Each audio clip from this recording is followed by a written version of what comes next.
Nous, militaires occidentaux, bon, moins français, on ne pourra pas se permettre demain, même en haute intensité, de faire ce que font des Russes par exemple, c'est-à-dire de tirer de façon complètement discriminée sur une ville ou sur des positions.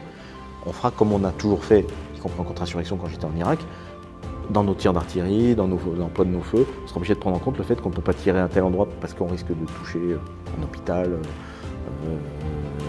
voilà, des gens qui sont toujours dans leur village, etc. Et donc on le prend en compte, ce côté population. Mais je suis d'accord avec vous, la force morale des Ukrainiens, bien évidemment, elle est décuplée du fait qu'ils défendent leur pays, comme notre histoire nous l'a aussi bien évidemment démontré. Bienvenue dans Défense Zone, le podcast qui traite des questions de défense et de sécurité. Cette semaine, nous avons rendez-vous à l'école militaire pour un passionnant entretien avec le secrétaire général d'état-major du Centre de doctrine et d'enseignement du commandement de l'armée de terre, le CDEC. C'est dans ce centre qu'est analysée la tactique militaire et les nouvelles façons de faire la guerre. Avec le colonel Frédéric, nous allons faire un état des lieux de la doctrine militaire aujourd'hui en 2023 et faire un peu de prospective. N'oubliez pas de vous abonner au podcast ainsi qu'à notre magazine papier en vous rendant sur le site défense-zone.com. Nous vous souhaitons une bonne écoute. Bonjour mon colonel, est-ce que vous pouvez vous présenter ? Oui, bon, je suis le colonel Frédéric Jourdan, donc je suis Saint-Cyrien, je suis rentré à Saint-Cyr en 1994, j'ai choisi l'artillerie et j'ai d'abord servi dans un régiment, le 54e régiment d'artillerie, qui est un régiment d'artillerie solaire. Donc j'ai commencé comme jeune officier à la tête d'une section de défense solaire, d'abord sur système Roland, qui n'existe plus, qui est un système qui permettait de faire de l'accompagnement des forces et les protéger face aux menaces aériennes. D'ailleurs, on regrette aujourd'hui de ne plus en avoir. Et ensuite, j'ai basculé sur le système Mistral.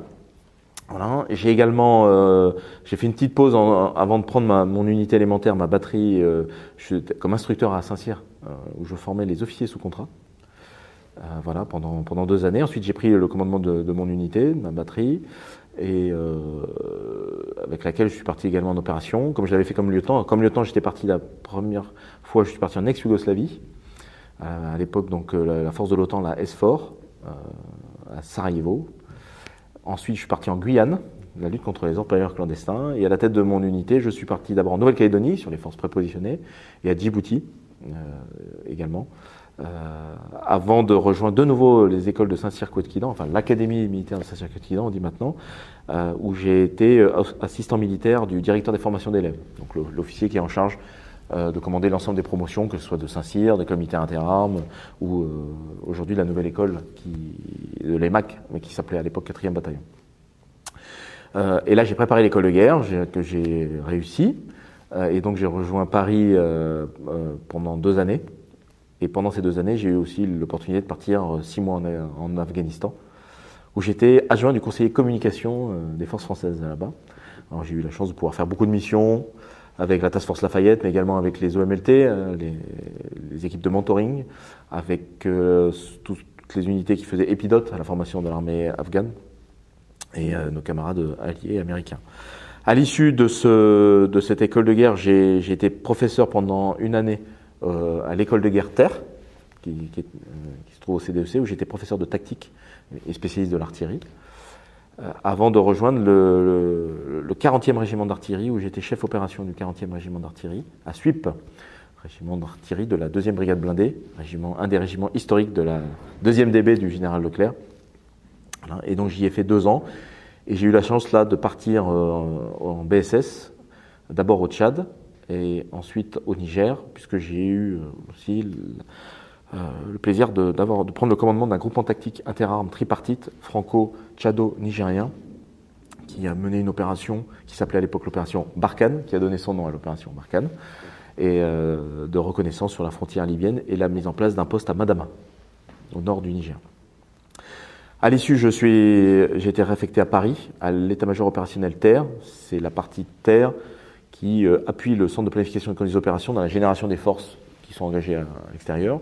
J'ai d'abord été responsable de la zone Moyen-Orient, et moi qui ai mis en place l'ensemble des task forces françaises en Irak après 2014, donc les task forces Mont-Saber, Narvik par exemple. Et ensuite j'ai basculé sur le territoire national, malheureusement avec les attentats dont nous avons tous été victimes, et j'ai participé donc à la mise en place et la généralisation de l'opération Sentinelle. Voilà. À l'issue, je suis reparti au 40e régiment d'artillerie, que j'ai eu l'honneur de commander pendant 2 ans. Et donc 2 années passionnantes à la tête de mes artilleurs de Leclerc. Et là où je suis parti en Irak, à la tête de la Task Force Wagram, 2017-2018. Donc avec mes canons et mes hommes pour appuyer les forces de sécurité irakiennes pour libérer toute la zone. Moi, la bataille de Mossoul était terminée, j'ai fait toute la libération de la zone de l'Euphrate, voilà, donc grosso modo du nord de Falloujah jusqu'à la frontière syrienne. Mission passionnante. À l'issue, j'ai été muté au CPCO, le Centre de planification et de conduite des opérations. Et là, j'étais j'étais chef du J3 Monde. Voilà, ça faisait beaucoup rire un de mes fils, un peu petit, j'étais chef du monde. Voilà, J3 Monde, c'est-à-dire responsable des opérations interarmées, c'est-à-dire terre, air, mer, pour la zone Moyen-Orient, Asie-Pacifique, Amérique. Donc je me suis occupé bien évidemment de tout ce qui se passait en Irak, en Syrie, en Jordanie, dans le Golfe Persique, en mer de Chine, du côté du Venezuela, voilà, des sujets un peu chauds. Et à l'issue, j'ai été muté, après 2 années, j'ai été muté ici au CDEC, Centre de doctrine et enseignement du commandement, à la tête d'abord de la chaire de tactique générale et d'histoire militaire. Donc une chaire qui travaille au profit à la fois des écoles, type l'école de guerre terre, mais aussi des forces, des grandes unités, pour redévelopper la culture de la tactique, réécrire les documents de réflexion tactique, et lier ça avec de l'histoire, mais de l'histoire à vocation pédagogique, c'est-à-dire de l'histoire, non pas pour de l'histoire, mais de l'histoire militaire appliquée, pour faire des TD, de ce qu'on appelle les études historiques sur le terrain, pour aider les gens à appréhender les grandes notions tactiques à travers des exemples historiques. Donc c'est assez passionnant, voilà, beaucoup aussi de publications, d'articles. Et avec la réforme du CDEC, dont on parlera probablement après, initiée par le général Givre, le directeur du CDEC, en février dernier, j'ai pris les fonctions de secrétaire général d'état-major, qui est un poste adjoint du chef d'état-major, qui nécessite de faire un travail de transversalité entre les différents pôles pour donner de la cohérence à tous nos travaux, et notamment parfois dans l'urgence de prendre la tête d'un certain nombre de groupes de travail. Et le dernier majeur qui a été le mien et qui a encore un peu le mien, c'est la tête de l'observatoire du conflit ukrainien, pour essayer d'en tirer les enseignements. Voilà pour, je dirais, ma carrière globale. J'écris beaucoup depuis longtemps. J'ai tenu un blog aussi qui s'appelait L'écho du champ de bataille jusqu'en 2017, qui était tourné sur la réflexion, pareil, tactique, opérationnelle. Mais ça me prenait beaucoup de temps. C'était un peu addictif. J'ai écrit beaucoup dans des revues soit spécialisées du ministère des Armées, soit aussi grand public, comme Guerre et Bataille par exemple. J'ai écrit 3 ouvrages. Le premier qui traite de ma mission, notamment au Niger, l'opération Barkhane, donc plus je dirais, un carnet de mission. Le second, pour le succès des armes de la France en 2020, là qui est plus une réflexion, je faisais une réflexion sur notre héritage de la pensée militaire, comment on pouvait l'exploiter, comment elle nous habitait finalement et comment on devait se projeter vers les menaces de demain. Avec du recul, je me dis que je n'avais pas dit trop de bêtises. Voilà, qui a été préfacé par le général Lecointe, l'ancien chef d'état-major des armées, et qui a reçu le prix Edmond Fréville, Pierre Messmer de l'Institut de France. Donc je suis assez fier. Et le troisième que j'ai écrit avec deux camarades et amis, un officier de réserve du CDEC et un autre officier du CDEC, qui traite de l'incertitude et de la manière dont on doit se préparer à faire face aux crises, plutôt et finalement peut-être se prémunir ce qu'on appelle les stress post-traumatiques, donc toutes les techniques, tout le concept d'aguerrissement mental qui pourrait être le nôtre pour se préparer au choc, alors dans les armées, mais pourquoi pas dans des administrations, dans des entreprises, quel que soit le choc. Voilà, et sinon je suis marié et j'ai 2 enfants. Voilà, et mon aîné est rentré à Saint-Cyr cette année, voilà, et donc super. J'ai plein le coup Dieu. Voilà. Félicitations pour ce parcours impressionnant. Effectivement, ce qu'on en retient, c'est que vous êtes quand même quelqu'un de terrain, vous avez d'opérationnel, et c'est intéressant parce que justement, l'idée de cet entretien, c'est de parler un petit peu de quelque part des conflits de demain. Par le prisme de l'histoire, vous l'avez dit, c'est important. Déjà, est-ce que, on avait parlé du Sahel, on avait parlé de l'Irak, là de l'Ukraine, est-ce qu'il y a une forme de continuité ou est-ce que vous observez une certaine rupture dans la perception du conflit Est-ce que l'Ukraine, par exemple, amène une rupture dans la pensée, dans la doctrine? Alors, je dirais pas une rupture. Alors, le Sahel est un peu différent parce que je pense que le Sahel, on était sur un, comment dire, le pic, ou du moins, oui, c'est ça, le pic d'une époque de la contre-insurrection, avec l'Afghanistan, l'Irak américaine de 2003, bien évidemment la BSS. En fait, dans la contre-insurrection. Alors, je dis pas la contre-insurrection, je pense qu'on aura d'autres opérations probablement où il y aura des modèles de contre-insurrection. En revanche, l'Irak, c'est un peu, j'aime pas ce terme-là parce qu'il est mis à toutes les sauces hybrides, il est entre les deux. Je pense que l'Irak, et pas beaucoup de gens ont voulu le voir, ou du moins l'ont vu, mais n'ont pas voulu finir peut-être en tirer les enseignements, était un laboratoire de ce qu'on vit aujourd'hui sur une autre échelle, sur l'Ukraine en particulier, mais pas uniquement sur l'Ukraine. On a pu le voir au Haut-Karabakh aussi, ou même au Yémen. Pourquoi c'était un laboratoire?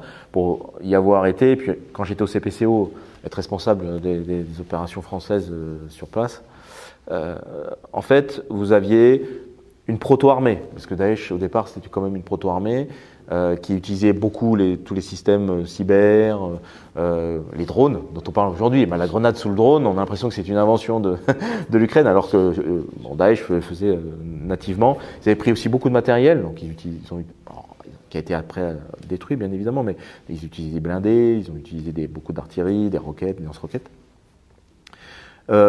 En Irak et en Syrie, parce que je lis tout ça, on a vu avec l'armée de Bachar al-Assad l'emploi des chars en ville.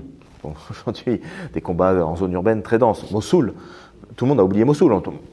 On est légitimement ému par ce qu'on voit à Mariupol. Mais Mossoul, pour reprendre Mossoul, l'armée irakienne a perdu 5000 hommes. Et la reprise de Mossoul a duré quasiment 9 mois.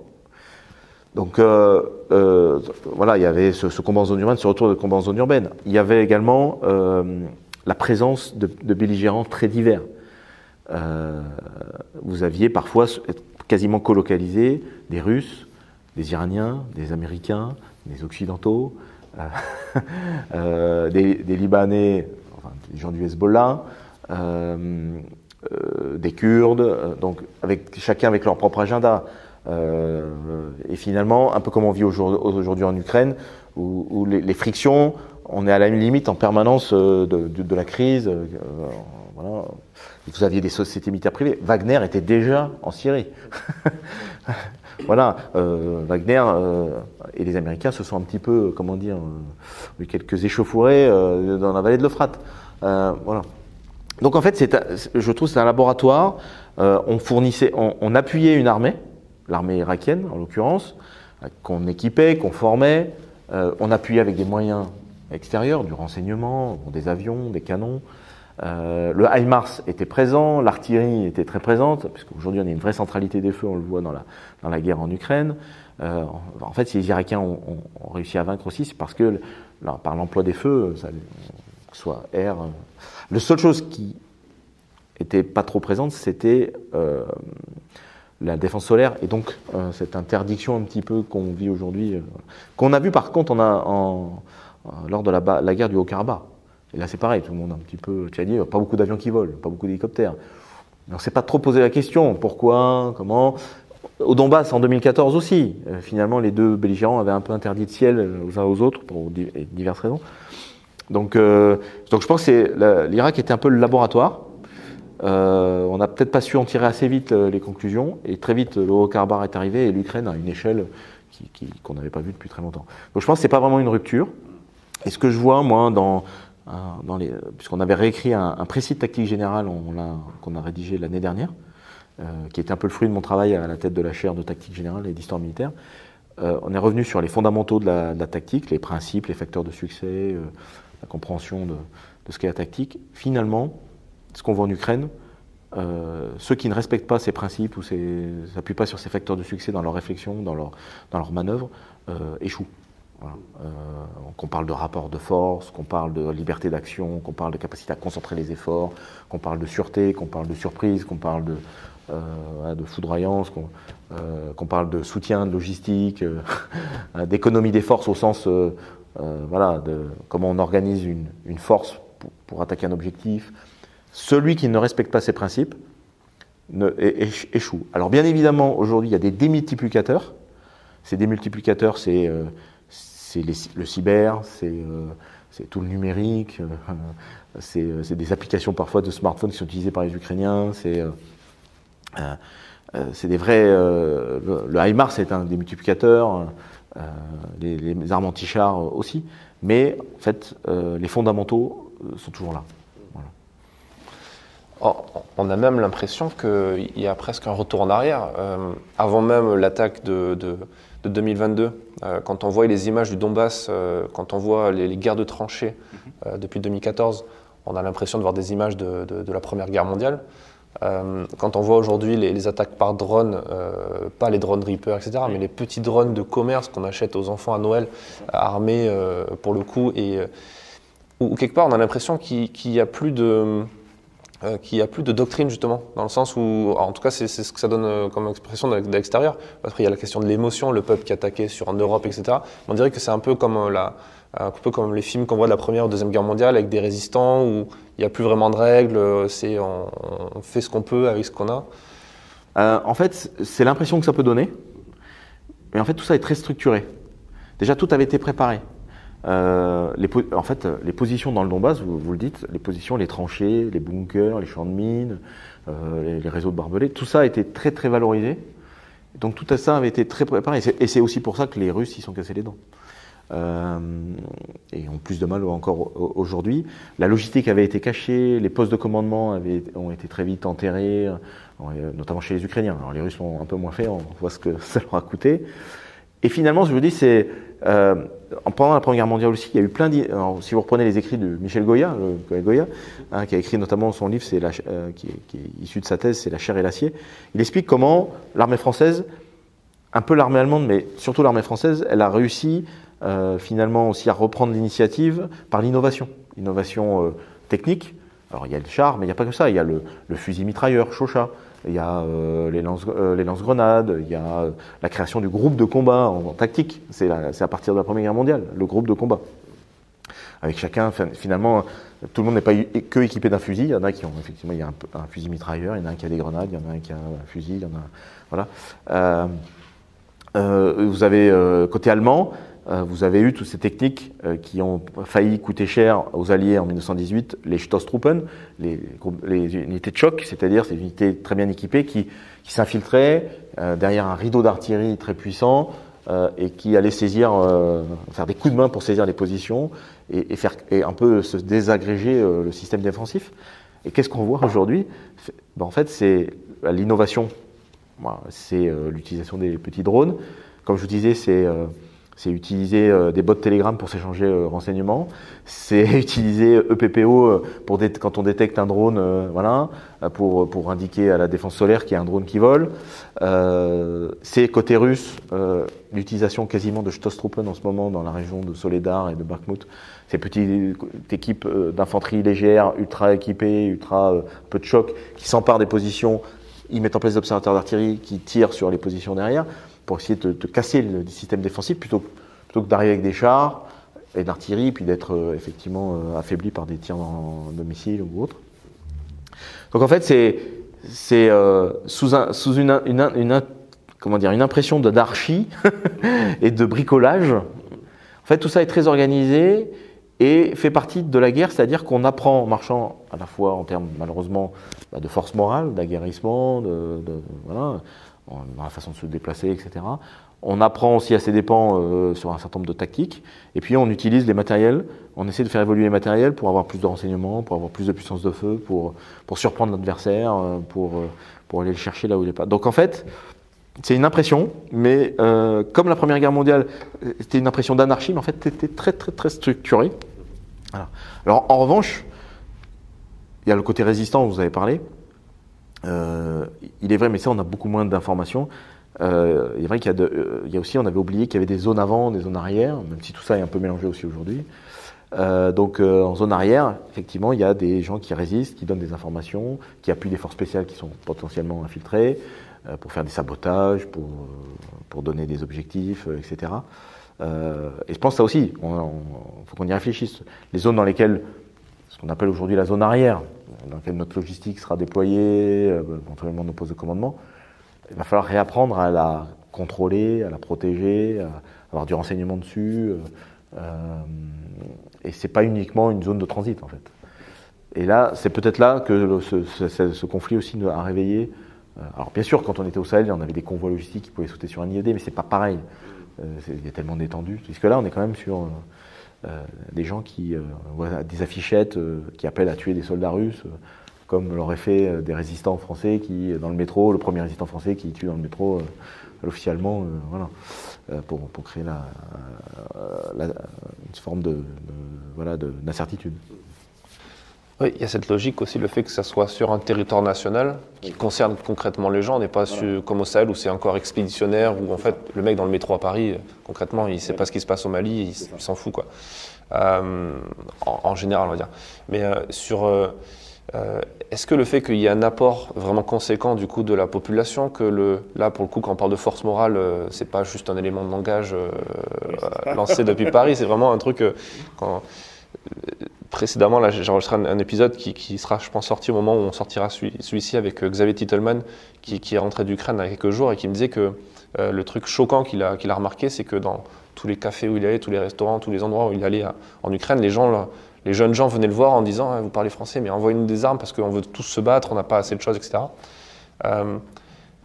Ça, quelque part, c'est un peu ce qu'on a dans le cadre de conflits type guérilla aussi contre Daesh, etc., qui va embrigader la population, ou la population d'elle-même va aussi vouloir se battre. Est-ce que ça, c'est un apport nouveau dans la doctrine par rapport à ce que votre réflexion est... Oui, c'est un apport nouveau parce que je pense qu'on le prend en compte. Est-ce que vous avez entendu parler du multimilieu multi-champ ? Non. C'est la déclinaison française du MDO, Multi-Domain Operation. Donc nous, et ça c'est un vrai travail qu'a fait le général Givre et puis toute l'équipe du CDEC, c'est que le Multi-Domain Operation, c'est dire que demain, on ne peut réussir les opérations que si on intègre tous les milieux, c'est-à-dire terre, air, mer, cyber, et tous les champs physiques, et les champs immatériels, ce qui touche à l'électronique, l'info, etc. Sauf quand on regarde bien, pour les aviateurs et les marins, sans vouloir rien critiquer, ils sont dans des milieux où finalement la probabilité de rencontrer un être humain est assez faible. Bon, un peu plus la marine s'il y a des pêcheurs ou les zones littorales. Sauf que nous, on avait eu un peu l'impression qu'avec le retour de la haute intensité, y compris dans notre dialogue avec les industriels, qu'on allait combattre sur Mars en fait. Or, la population sera toujours là. Et donc dans notre doctrine, notamment on est en train d'écrire la doctrine d'emploi des forces terrestres, qui est la déclinaison du concept d'emploi des forces terrestres qu'on a publié l'année dernière, on a dit, ce M2, MC, on a rajouté un H, M2, MC, H. Parce qu'il y a effectivement cette population. Population qui, effectivement, pourra être présente parce qu'elle défend son pays, elle prend fait et cause pour un belligérant. Population qui sera la victime. Population qui est une source aussi de renseignement. Là, pour le coup, pour les Ukrainiens, c'est très important. Population que nous, on va devoir prendre en compte aussi parce que le côté humanitaire, elle sera là. Alors, elle était déjà le cas dans les guerres de contre-insurrection, mais là, elle peut être restée dans les villes qui sont bombardées, elle peut être sur les routes, il va falloir les aider, il va falloir les soutenir, il va falloir les soigner, surtout quand il fait froid, l'hiver, etc. Population qui peut être une cible, on le voit avec ce qui se passe par les Russes qui tirent sur les centrales électriques pour couper le chauffage, etc. Une cible aussi de l'influence, population locale, la population de la périphérie, les opinions publiques, internationales ou intérieures. Là, on est quand même on a des choses à une échelle aussi qu'on n'avait pas vu depuis longtemps. Et nous, militaires occidentaux, on va dire moins français, on ne pourra pas se permettre demain, même en haute intensité, de faire ce que font des Russes par exemple, c'est-à-dire de tirer de façon complètement discriminée sur une ville ou sur des positions. On fera comme on a toujours fait, y compris en contre-insurrection quand j'étais en Irak, dans nos tirs d'artillerie, dans l'emploi de nos feux, on sera obligé de prendre en compte le fait qu'on ne peut pas tirer à un tel endroit parce qu'on risque de toucher un hôpital, des gens qui sont toujours dans leur village, etc. Et donc on le prend en compte, ce côté population. Mais je suis d'accord avec vous, la force morale des Ukrainiens, bien évidemment, elle est décuplée du fait qu'ils défendent leur pays, comme notre histoire nous l'a aussi bien évidemment démontré.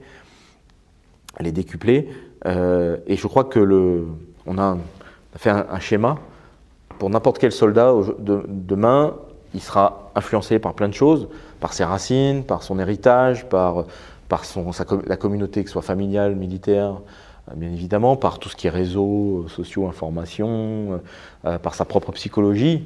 Notre population aujourd'hui, alors certains disent qu'elle est plus fragile psychologiquement, c'est à voir, mais surtout, je crois que ce qui donnera du sens, c'est voilà, quel sens à l'action.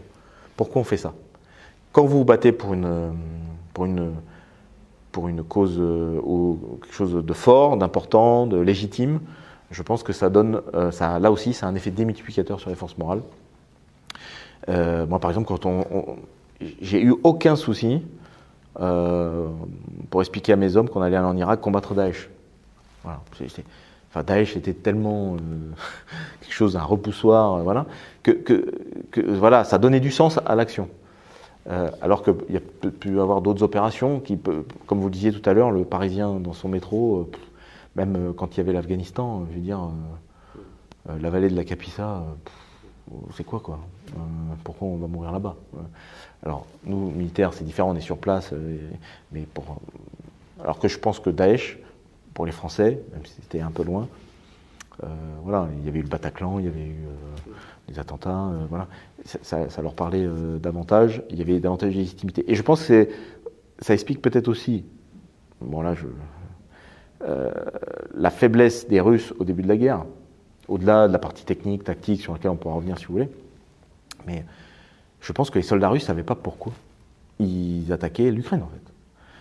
Donc, alors paradoxalement, maintenant, Poutine a réussi quelque chose d'assez terrible, c'est qu'avec les combats, d'après les retours qu'on a, les soldats russes, il y a une certaine haine des Ukrainiens maintenant, puisqu'ils ont vu leurs camarades tomber, ils ont vu... et donc en fait, il en a fait des voilà. Donc, alors qu'au départ, je pense qu'il s'est dit, mais qu'est-ce qu'on fout là, quoi? Pourquoi tu les tirer sur... Est-ce que justement, c'est pas un peu une aubaine en mettant une tonalité neutre au terme, comme parler des attentats? Les attentats en France ont été aussi du coup une aubaine pour le recrutement dans les armées, parce que du coup les jeunes ont trouvé un intérêt à s'engager.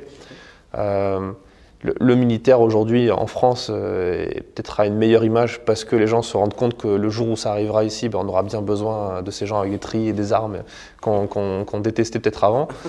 Est-ce que ça vous le percevez? Est-ce que ça aussi ça rentre en ligne de compte dans la doctrine sur le gagner le cœur entre guillemets du citoyen, dans le sens où lui faire comprendre l'intérêt d'être là? Oui, ça nous aide, le fait que ce soit aux portes de l'Europe aujourd'hui, ou en Europe, sur le continent européen, ça nous aide à faire comprendre de l'intérêt de ce qu'on appelait l'esprit de défense en fait. Parce que souvent les gens disent, bon, l'esprit de défense, développer l'esprit de défense, ça veut dire quoi? Face à qui? Quelle menace? Alors même, il y avait effectivement le terrorisme, mais finalement, l'armée professionnelle, c'était un peu le boulot de l'armée professionnelle d'aller assez loin. Là, les gens, ça s'approche de chez nous.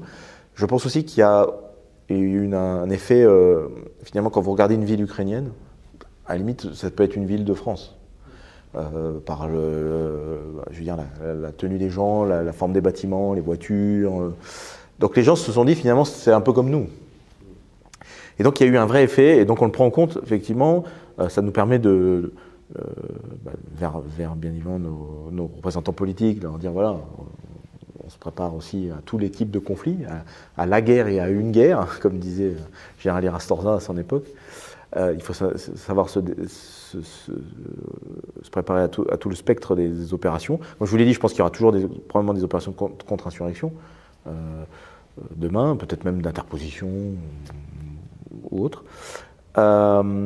Après, il y a un deuxième effet que je perçois, c'est qu'à force d'avoir sur les médias toutes ces images de la guerre, on en vient presque, c'est un peu caricatural ce que je vais dire et ça peut paraître un peu dur et froid, on a l'impression de commenter un match de foot, quoi. Et donc je pense que les gens maintenant ne se rendent plus compte de la gravité de cette guerre, des pertes, du nombre de morts, des destructions, de la violence des combats, et on en vient à poser des questions sur les problématiques de co-belligérance, est-ce que tel ou tel chef, est-ce que pourquoi les choix de donner ou pas tel ou tel matériel, est-ce que M. Poutine est fou ou pas, voilà. Et en fait, on ne prend plus la mesure de ce qu'est la nature de la guerre. Et donc je pense que voilà, cet esprit de défense a été renforcé par ce conflit et ces conflits en général, mais celui-là, je pense que les gens ont pris conscience de l'intérêt d'avoir une armée. Mais en même temps, ils prennent maintenant c'est devenu très trivial et puis voire théorique un peu. De l'autre côté de sa télé, on regarde cette guerre qui est terrible, avec vraiment beaucoup de recul, quoi. Et on ne s'imagine pas que si effectivement demain ça nous arrive, nos soldats, d'abord, dans un premier temps, voilà, il y aura probablement beaucoup de tués, de blessés, de destruction, et peut-être que notre territoire, pas forcément directement comme en Ukraine, mais pourrait être aussi la cible de déstabilisation, de destruction, de sabotage, je sais pas, de menaces, d'attentats. Et ça, c'est quelque chose qui, voilà, en fait, c'est devenu une routine. Médiatique un peu, et c'est ça qui non pas m'inquiète, mais me fait regarder les choses avec un peu de circonspection. Oui, c'est vrai qu'on a l'impression de voir un film parfois, hein, quand on regarde BFM, etc. Mais est-ce que ça c'est pas aussi un problème au sein des armées, dans le sens où vous parliez on parlait de syndrome post-traumatique, et puis même au début de l'échelle, on va dire, au niveau du recrutement. Nous, on a beaucoup travaillé sur le recrutement au sein de Défense Zone. On a suivi des jeunes engagés, que ce soit dans la Légion ou chez les paras notamment. Et quand on voit le système, la façon dont il est fait pour remplir aussi des cases, hein, au niveau des CIRFA, ensuite au niveau des CEFIM et ensuite au niveau des régiments. Et en fait, quand on suit le parcours et quand on voit qu'on prend des jeunes d'une génération qui n'ont pas connu la guerre et leurs parents n'ont pas connu la guerre, etc., qui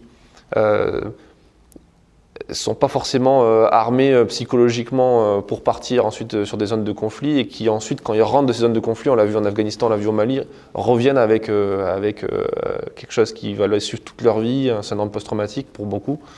Est-ce que c'est pas aussi ce problème de banalisation, de manque de préparation? Vous l'avez dit, on parle d'esprit défense, mais effectivement, ça reste théorique. Et comment, du coup, dans la doctrine, on repense ça pour que ce soit beaucoup plus concret et plus utile quelque part, quoi. Alors en fait, là on a le CDEC dans un de ses pôles, qui s'appelle le pôle multichamp, dispose maintenant d'un bureau force morale, qui est en train de développer une politique, là dans un premier temps, de développement des forces morales au sein de l'armée de terre.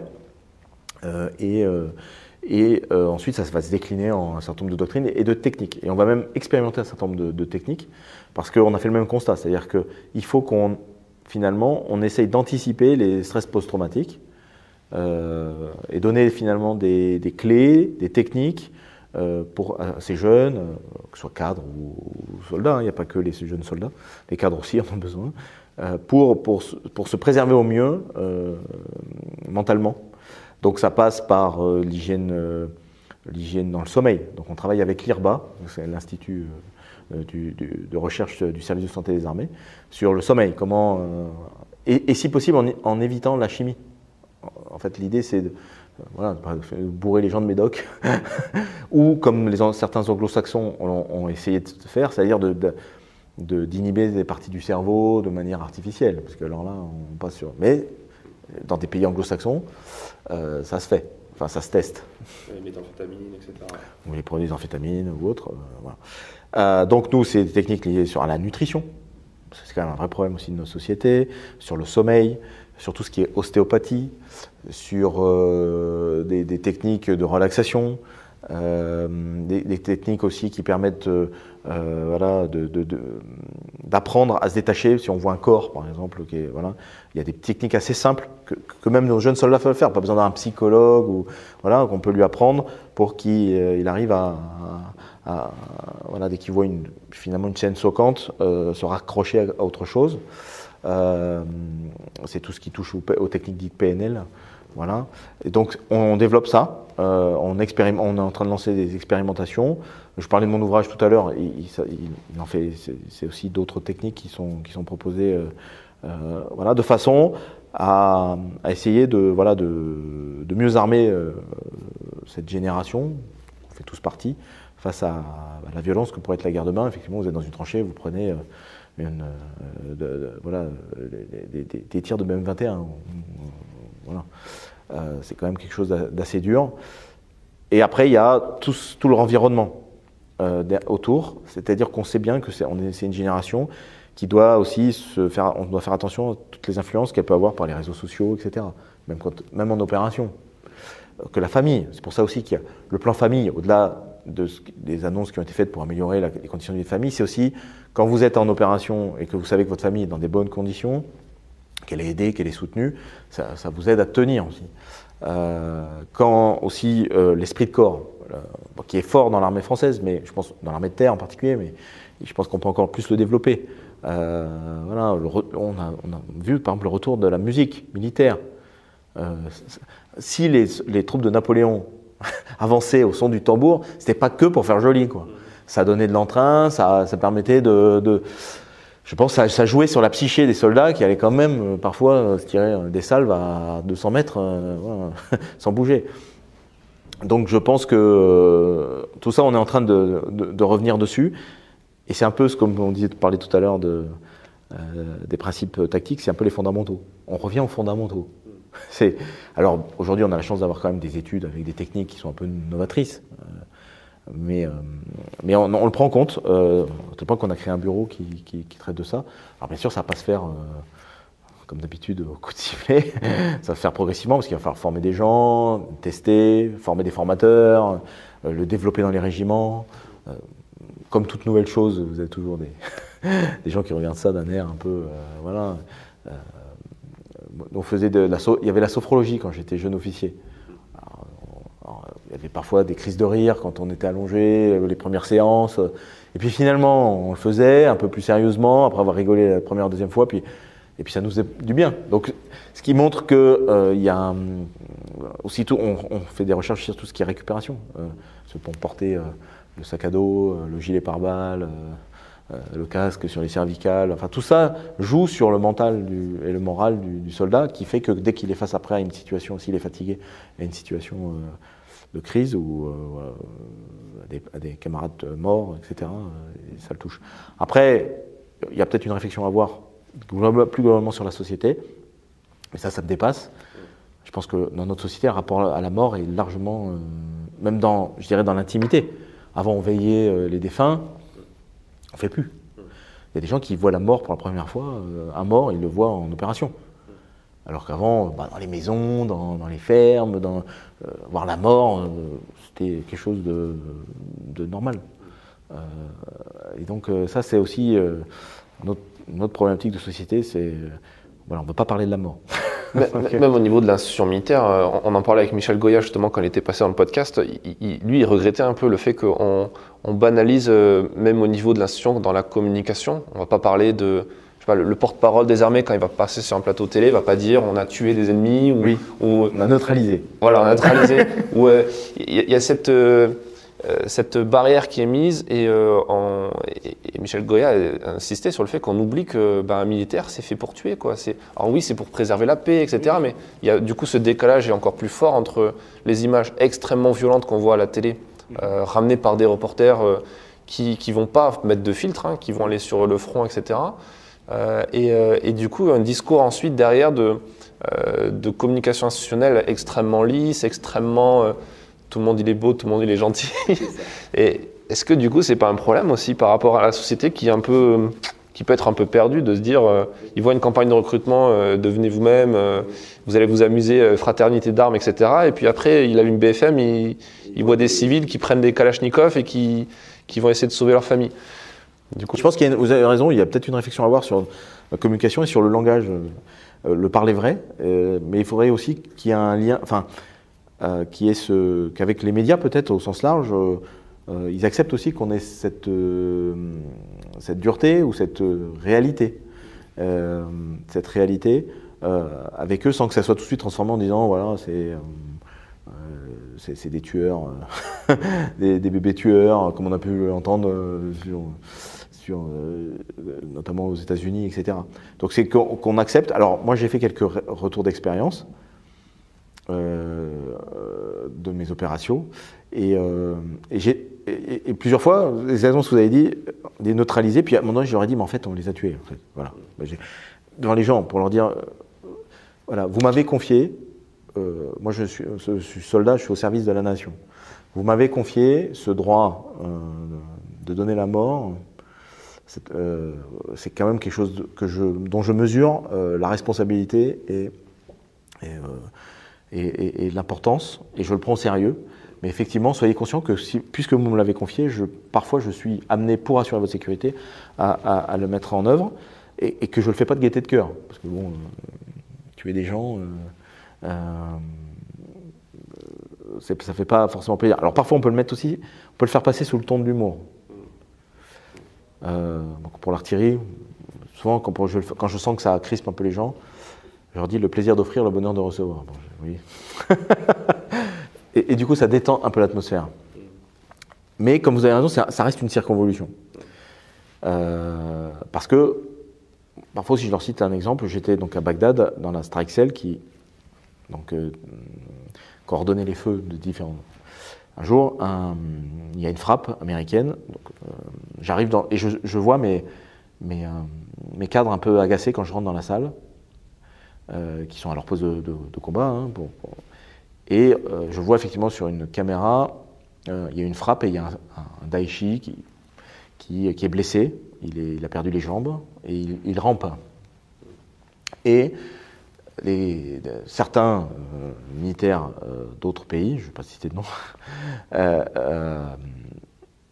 rient et se moquent un peu du drone, enfin de ces images qu'on voit par drone. Parce qu'en plus, il y a cette distance avec le drone. Et j'avais un sous-officier qui était à poste, s'agace en fait à un moment donné, en anglais, en français c'est bien, leur disent arrêtez quoi. En fait, c'est l'ennemi, mais c'est un être humain quoi. Donc là, de toute façon, il va mourir. Donc deux solutions, ou on coupe l'écran et puis de toute façon voilà, ou on balance, si vous voulez vraiment, on retire, il retire, et voilà. Mais en tout cas, on respecte ce gars qui est en train en direct. Voilà, il est Daeshi, tout ce qu'on veut, voilà, bon. Mais c'est un être humain. Donc il faut que les gens effectivement reprennent conscience que quand on tue aussi, nous, enfin voilà, on n'est pas on fait pas ça froidement. Et c'est pas toujours facile à expliciter pour les gens. Et c'est lié à cette distance qu'il y a à travers l'écran télé, peut-être même aux jeux vidéo, hein, parce que voilà, mes garçons, je les vois qui jouent à, je sais pas, Call of Duty, qui sautent. Allez, je leur dis, les gars, je vous défie de faire des bonds comme ça, avec un gilet pare-balles, un lance-roquette dans le dos, 2 fusils et un sac à dos. Voilà, donc une espèce de et puis voilà, vous êtes blessé et puis vous ranimez dans la foulée. Mais je suis d'accord avec vous. Il y a peut-être une nouvelle forme de communication à réinventer. Ça peut être passionnant à faire. Vous avez dit un truc qui est extrêmement intéressant sur la question de revenir aux fondamentaux. Justement, est-ce que c'est une question de doctrine, le fait que dans une guerre, il y a un pays, alors là en plus on revient dans les logiques d'affrontement entre pays et entre zones géographiques avec des institutions qui sont légitimes, enfin en tout cas perçues légitimes par tout le monde. Daesh était une sorte de proto-État aussi, en plus d'être une proto-armée, avec la monnaie, etc. Est-ce que, du coup, il y a une question d'instinct de survie aussi, pour continuer la réflexion sur le fait de banaliser ou pas la mort, le fait de se dire, on est là pour se défendre, on est là pour, du coup, tuer. S'il y a un choix à faire entre la personne et moi, la nature fait que j'ai un instinct de survie, donc ce sera l'autre qui va mourir et pas moi. Est-ce que ça, c'est contextualisé dans la doctrine ? Parce que la doctrine vient le confirmer quelque part. Non, on ne l'écrit pas dans la doctrine. C'est le rôle des cadres et de l'encadrement de l'expliquer ça aux soldats. Déjà expliquer pourquoi on va au combat. Et ensuite, finalement, ça se fait naturellement par 2 moyens.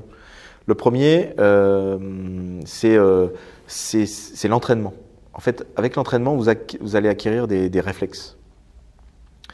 Parce que si vous réfléchissez trop, quand vous êtes à l'entraînement, vous n'allez pas réagir au bon. Et donc l'entraînement, il est aussi ça, le drill, c'est un peu caricatural, mais voilà, l'entraînement, que ce soit derrière le tireur du char, l'observateur d'artillerie, le fantassin, même quand on fait du tir ISTC, en fait, finalement, on apprend une gestuelle que notre corps appréhende.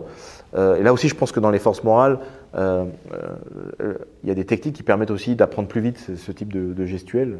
Voilà. Et donc, ça va devenir réflexe. Et c'est ça qui est important. C'est-à-dire que ça ne veut dire pas qu'on est des machines, mais il y a un certain nombre de fondamentaux. Voilà, quand ça tire, on se couche, on rencontre d'une certaine façon, on ouvre le feu d'une certaine façon, on se connaît, on sait que celui qui est à droite va réagir comme ça, que le chef de groupe sera positionné à tel endroit, voilà, que les ordres vont tomber. Ça, c'est le premier point. Et ensuite, deuxième point, il y a la fraternité d'armes. Qu'on le veuille ou non, il va se créer un lien très fort qui fait que on va vouloir se protéger soi-même, mais on va vouloir protéger l'autre. Et naturellement, on va protéger l'autre. Moi, j'ai un exemple qui m'a marqué au début de ma carrière. J'étais en Guyane, la lutte contre les orpailleurs clandestins. Avec ma section et des gendarmes, pourtant c'était en 2001. Donc, c'était pas, il n'y avait pas encore Harpie. Donc j'étais sur la frontière sud, sur le Yapoké. J'étais en poste isolé. On fait une mission, on découvre un site très très très important d'orpaillage.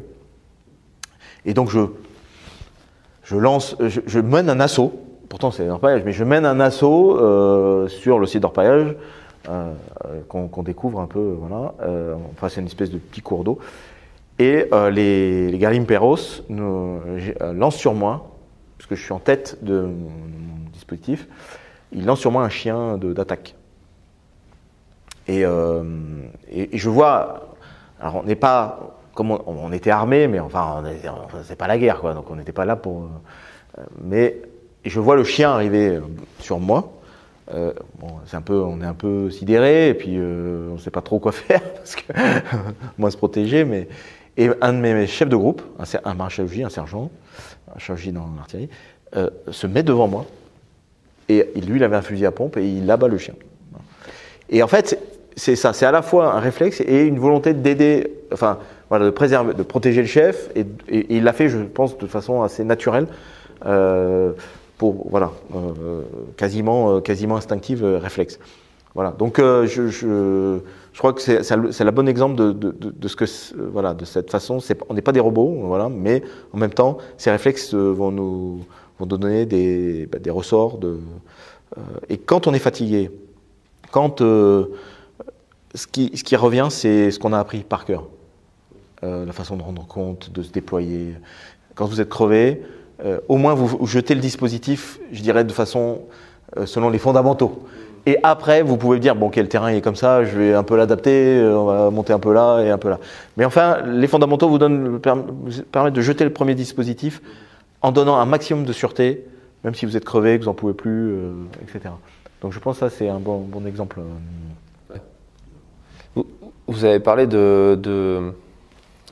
fait qu'il peut y avoir des nouvelles technologies, aussi des innovations.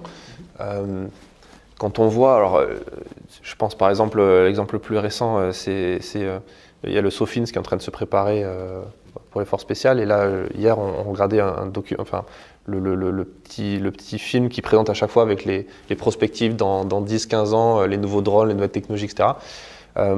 Ça concerne beaucoup les forces spéciales, mais par ruissellement, ça concerne les forces conventionnelles assez rapidement au final. Comment la doctrine est modifiée par rapport à ça? Est-ce qu'au final, vous remarquez beaucoup d'évolution dans une doctrine d'usage de la force militaire malgré les innovations ou pas? Oui.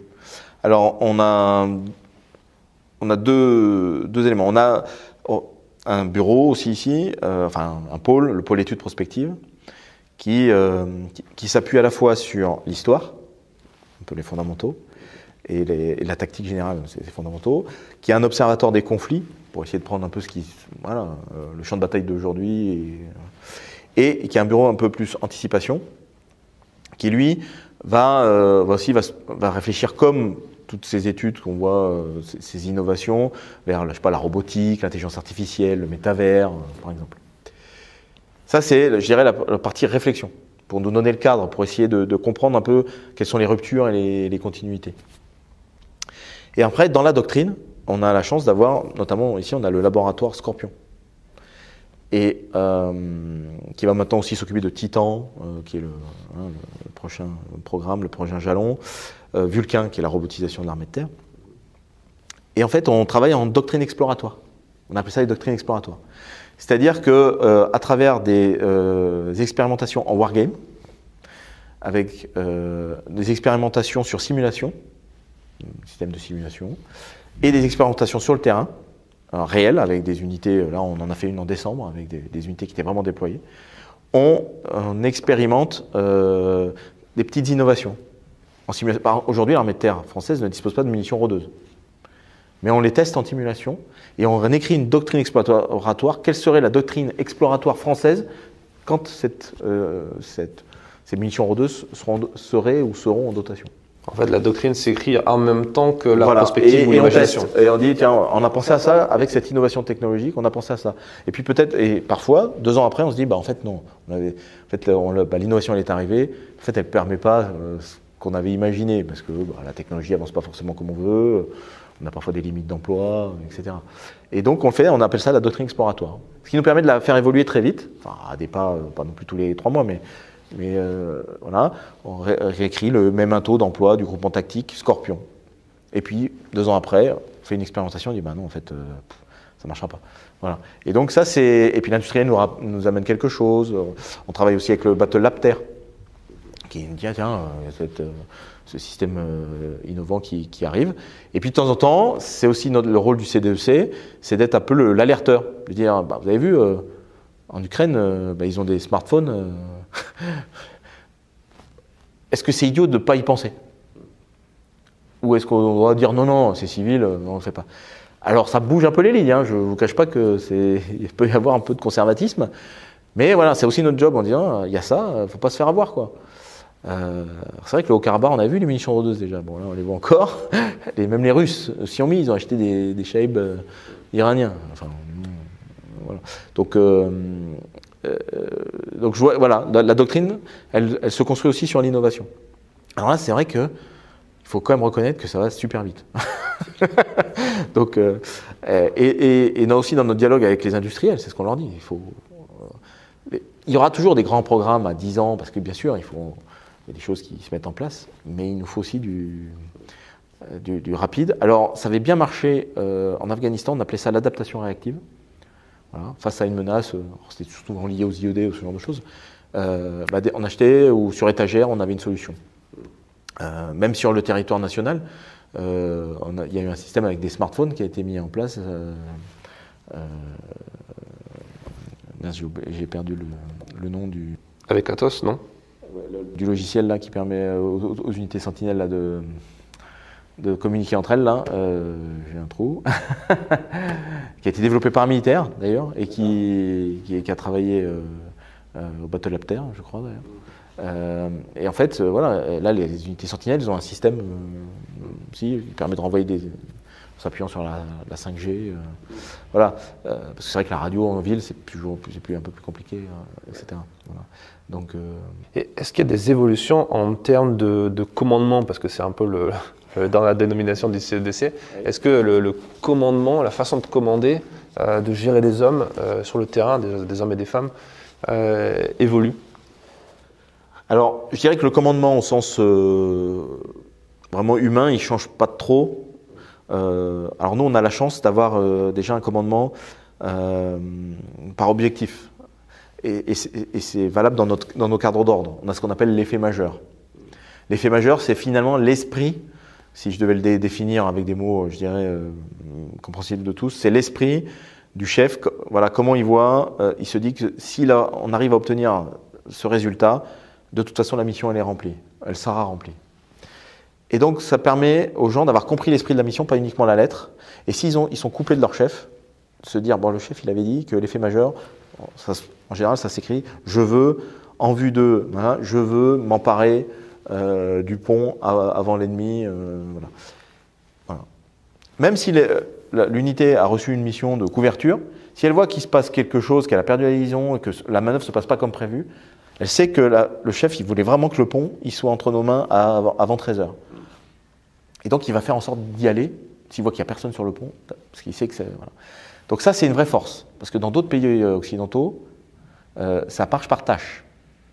L'armée américaine, ça fonctionne en tâches. On donne à une unité des tâches à faire. Et donc le gars, une fois qu'il a rempli ses tâches, il estime qu'il a rempli sa mission. En fait. Donc ça, c'est le premier point. Nous, ce qu'on essaye maintenant aujourd'hui de développer en commandement, c'est plus à l'échelon supérieur, c'est dans les postes de commandement. C'est-à-dire, de donner plus de subsidiarité. C'est-à-dire que les échelons subordonnés aient plus un panel d'effecteurs plus large. Y compris par exemple le cyber. Pourquoi on ne pourrait pas donner cyber au niveau tactique? Alors, pas à la compagnie d'infanterie, mais peut-être à la brigade par exemple. Et c'est aussi de raccourcir. On va gagner, dans mes ouvrages, moi je parle de chronotactique. En fait, c'est la guerre du temps. Et il faut qu'aujourd'hui, le commandement, il doit passer par des outils, des connectivités qui nous permettent de commander plus vite, d'avoir une vision plus rapide de la situation et de désigner les effecteurs sur les bonnes cibles le plus vite possible. Et ça, c'est un vrai effort. Ça peut passer par l'intelligence artificielle, ça doit passer par des capteurs, par des liaisons redondantes, par, pourquoi pas, de la réalité augmentée, de façon à ce que du full motion vidéo à plein de niveaux.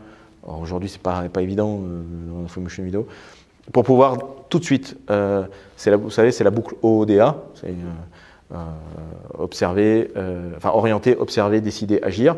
Il faut que c'est une course de vitesse qu'il faut gagner sur l'ennemi.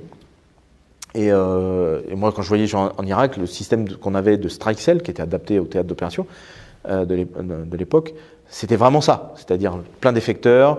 On pouvait ouvrir des espaces 3D très vite, on pouvait vérifier qu'on n'allait pas faire des dommages collatéraux, on avait le légate qui était là, on avait le drone immédiatement, il pouvait zoomer, dézoomer, on pouvait choisir soit la roquette, soit l'obus, soit l'Apache, soit l'avion. Enfin, tout ça allait très très vite. Et c'est comme ça qu'on prend de vitesse en fait l'adversaire et qu'on saisit les opportunités pour façonner, parce qu'on parle souvent de shaping, voilà, là aussi c'est les mots, il faut mettre des choses derrière les mots. Et c'est ce qu'on essaie de développer nous dans le commandement, c'est ça. C'est que les gens apprennent à être capables de mettre en place des systèmes, des cycles de commandement les plus rapides possibles pour gagner cette guerre du temps, cette chronotactique. Voilà. C'est intéressant parce que c'est vrai que quand on regarde une manœuvre militaire, le truc qui choque le plus pour un œil civil, c'est la lenteur de l'exécution. Surtout quand il y a de la 3D, quand il y a de l'artillerie, en plus de l'infanterie, etc. Ça semble en tout cas très compliqué d'accélérer. Vous avez parlé de rétex. J'aimerais bien qu'on insiste un peu sur ce mot-là parce que vous dites on ne peut pas réfléchir à ce qui se passera plus tard si on ne tire pas les leçons aussi de demain. Est-ce que le rétex, comment vous le percevez et comment il enrichit la doctrine? Alors, il y a deux types, je dirais, alors déjà de retour d'expérience. Je vous ai parlé de l'histoire d'abord. Donc l'histoire, elle nous sert à comprendre les principes, que les principes, en fait, ils sont valables en tout temps et en tout lieu, et quel que soit le niveau technologique. Et en fait, ça nous aide sur le plan de la préparation opérationnelle des grandes unités ou de la formation, notamment de nos officiers à l'école de Guerre-Terre. Ça nous aide alors, à travers des exemples historiques, à leur montrer voilà, les erreurs qui ont été faites parce que les gens n'ont pas respecté un certain nombre de fondamentaux, de principes, de facteurs de succès. Et que même s'ils avaient eu des Leclerc, finalement, ça n'aurait rien changé. En fait. Donne un exemple, on fait une étude historique sur le terrain, mais on le fait aussi en travail dirigé. Une bataille qui est peu connue, c'est les divisions cuirassiers françaises qui, à Ville, en 1940, sont concentrées. Donc d'abord la 4e DCR d'un certain colonel de Gaulle, et puis qui est relevée par la 2e DCR du colonel Perret. Et des Britanniques, la division blindée britannique. En une semaine, en 10 jours, les Alliés vont engager près de 550 chars contre une brigade d'infanterie allemande de réserve, qui n'a pas de chars. Il n'y a pas d'avion, pratiquement pas d'avion dans le ciel, donc il n'y a pas une histoire de Stuka. Voilà. Et on engage donc tous les chars, ce qu'on a de mieux, quoi. Et on ne perce pas. Et souvent on dit, bon, on a perdu en 40 parce qu'on n'avait pas les chars. Voilà. Mais en fait, là, quand on les a, ça ne marche pas. Et pourquoi ça ne marche pas? Parce que l'outil, il est perfectible, l'outil technique, les chars français, mais aussi il y a plein d'erreurs qui sont faites sur le plan tactique. Et donc ça, pour nous, c'est super important. Pour dire aussi à nos jeunes officiers brevetés, par exemple, c'est pas parce que demain vous aurez Scorpion, tous les matériels info valorisés, que ça devra vous affranchir de respecter ces principes et ces fondamentaux. Parce que sinon, la technologie, peut-être qu'elle vous sauvera la mise une fois, mais pas deux. Et là, c'est un exemple concret. Donc ça, je dirais que c'est un premier, c'est les enseignements du passé, comment ils peuvent permettre de porter la compréhension de la guerre d'aujourd'hui et de ce qui fait sa nature. Deuxième rétexte, c'est les rétextes de nos opérations. Donc là, elle enrichit effectivement la doctrine très vite, parce que c'est une boucle courte, c'est-à-dire parmi les gens qui sont à Barkhane ou à Chamal, il faut remonter des problématiques. On ne peut pas employer tel ou tel véhicule dans cette telle configuration. Parfois, alors ça peut être technique aussi, dire qu'il y a quelque chose qui ne marche pas, ou ça casse à chaque fois quand on est sur tel type de terrain. Donc ça, c'est en boucle autour, il y a un cycle dans l'année où on se retrouve, toutes les directions des différentes armes, les gens de la section technique de l'armée de terre, etc. Et on essaye de trouver une solution. Alors soit ça peut être faire remonter vers l'industriel, soit d'acheter un nouveau brouilleur, etc.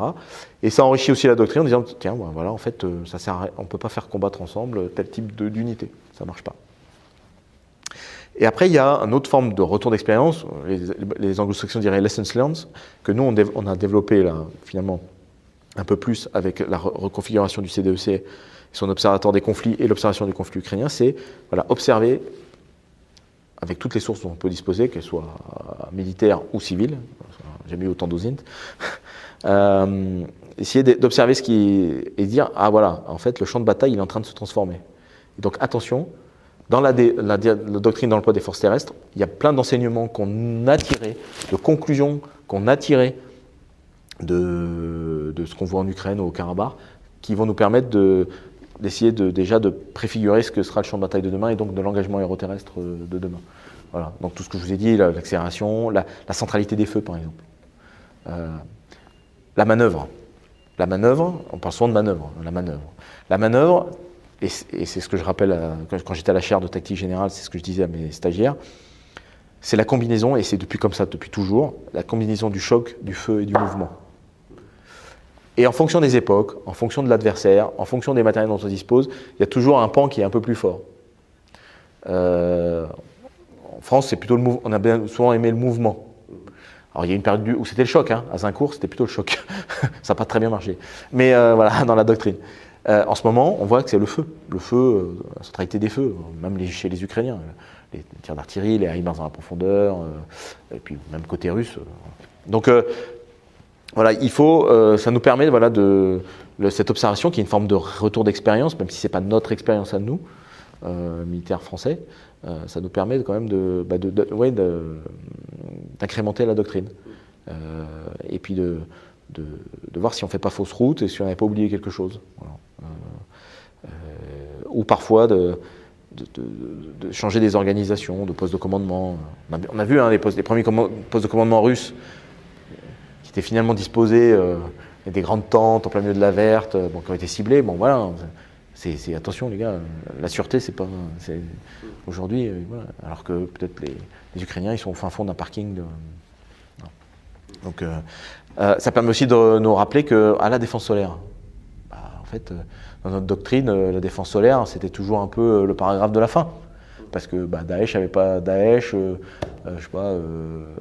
l'État islamique, le IGS, ils n'ont pas d'avion, ils n'ont pas de solaire. On avait le ciel pour nous. Là, c'est fini. Ah oui, le solaire, la défense solaire, c'est plus accessoire en fait.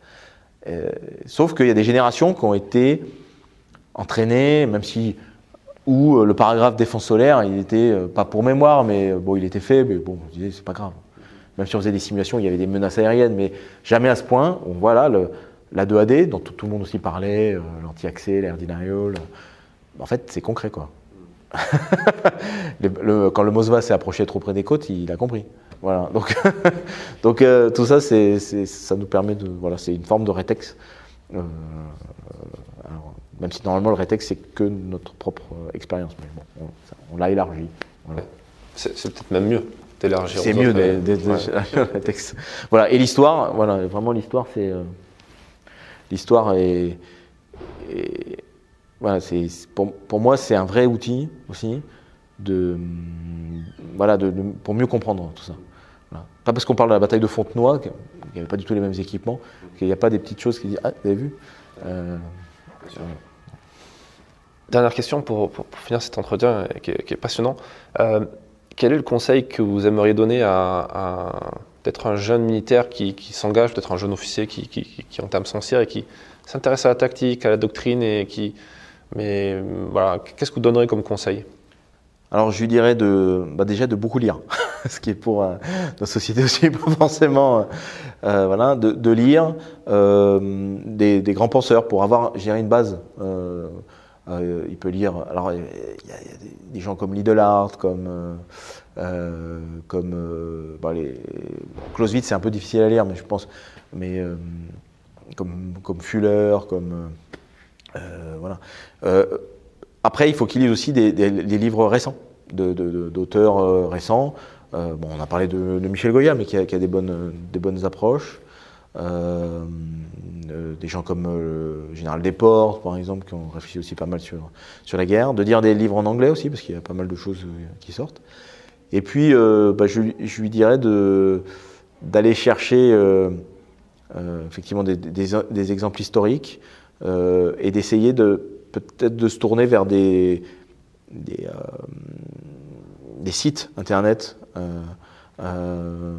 un peu des sites ou des médias un peu comme le vôtre ou internationaux aussi, comme par exemple Institute of Study of War, qui essayent d'analyser justement sur le plan militaire, tactique, opérationnel, des équipements, ces conflits, pour qu'ils comprennent bien que la guerre d'hier comme d'aujourd'hui, elle est interarmes, voire interarmée, qu'elle touche tous les champs, qu'ils comprennent ce que c'est que les champs immatériels, le cyber, voilà.